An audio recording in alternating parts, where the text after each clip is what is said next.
So I'm Tamsin Bradley. I'm the academic team leader for this DFID-funded research project on women, work and violence. It's an 18-month programme and it will finish March 2016. We are working in 3 South Asian countries, in Myanmar, in Nepal and Pakistan.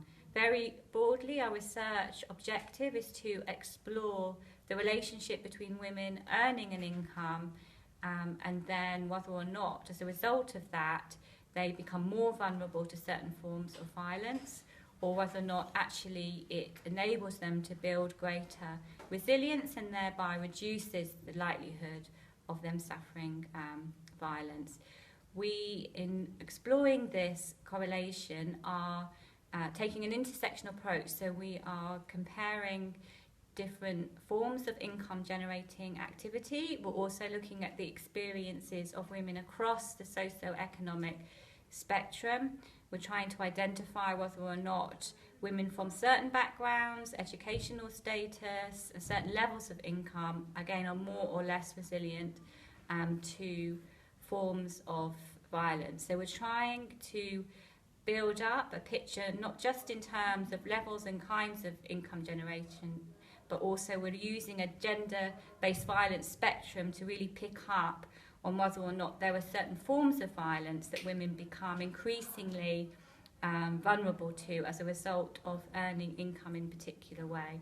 So we're looking, for example, at whether or not women who have made a switch to earning an income, for example, through doing factory work, have seen their vulnerability to forms of harassment increase as a result of having to travel a certain distance to work, whether or not experiences of harassment in the workplace have also increased.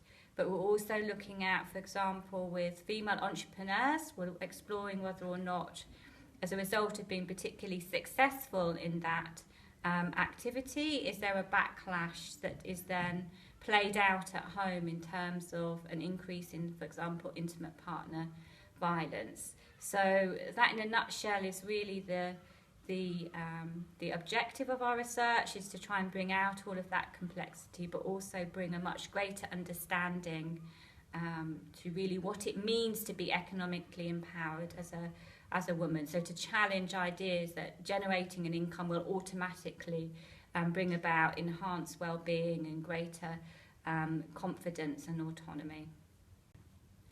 So in terms of outcomes, there's 2 clear outcomes.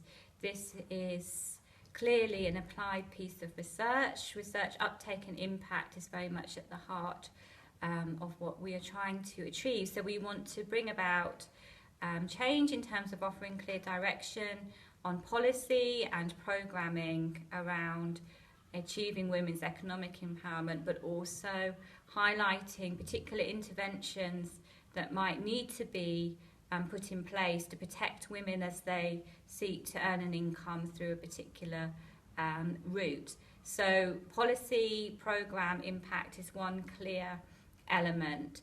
The project only being 18 months, it will be quite hard for us to be able to demonstrate any long-term mindset change, but moving forward, we very much hope that the data that we generate will feed into a much longer process of research in this area. So the second main outcome we hope to achieve is really about agenda setting for future research projects that again are exploring in greater complexity the link between women's income activities and then forms of violence.